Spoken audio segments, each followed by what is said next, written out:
Isang araw, isang santo, may maligayang pagdating sa channel na nagbibigay pugay sa mga lalaki at babae na nagmarka sa kasaysayan ng simbahan sa buong panahon. Ngayon, part ng Hunyo, ipinagdiriwang natin sina San Francisco Caracciolo. Kamusta? Si San Francisco Caracciolo na ipinanganak bilang Ascanio Caracciolo noong October 3, 1563 sa Villa Santa Maria, Italia, ay co-founder ng mga Clerics Regular Minor.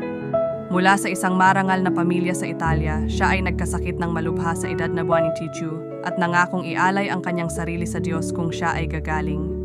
Nang gumaling siya, nag-aral siya ng teolohiya at naging pare. Noong 1588, nakilala niya si Juan Agustin Adorno, kung saan nagtulungan silang magtatag ng bagong kongregasyon ng relihiyoso, ang mga Clerics Regular Minor na inialay sa buhay apostoliko at pagkakasundo ng mga makasalanan. Ipinangalan niya ang kanyang sarili na Francisco bilang parangal kay San Francisco ng Assisi. Si Francisco Caracciolo ay namuhay ng isang buhay na puno ng taimtim na panalangin, pagpapakasakit at kawanggawa. Kilala siya sa kanyang kababaang loob, debosyon sa Eucharistia, at kanyang malasakit sa kaligtasan ng mga kaluluwa.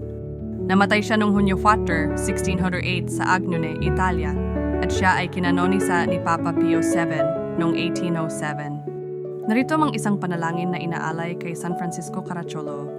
O Diyos, na nagkaloob kay San Francisco Caracciolo ng biyaya na mamuhay ng isang buhay ng panalangin at paglilingkod, hinihiling namin na pagpalain mo kami upang sundan ang kanyang halimbawa ng debosyon at kababaang loob. Naway ang kanyang buhay ay magbigay inspirasyon sa amin na laging hanapin ang paglingkuran ka at mahalin ang aming mga kapatid. Pamamagitan ng kanyang pamamagitan, ipagkaloob mo sa amin ang mga biyayang kailangan namin upang magpatuloy sa pananampalataya at tuparin ang iyong kalooban. San Francisco Caracciolo, ipanalangin mo kami.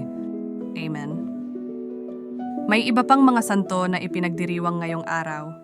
Ipakikilala namin sila sa aming mga susunod na video. Maligayang pagdiriwang sa lahat ng ipinanganak ngayong araw.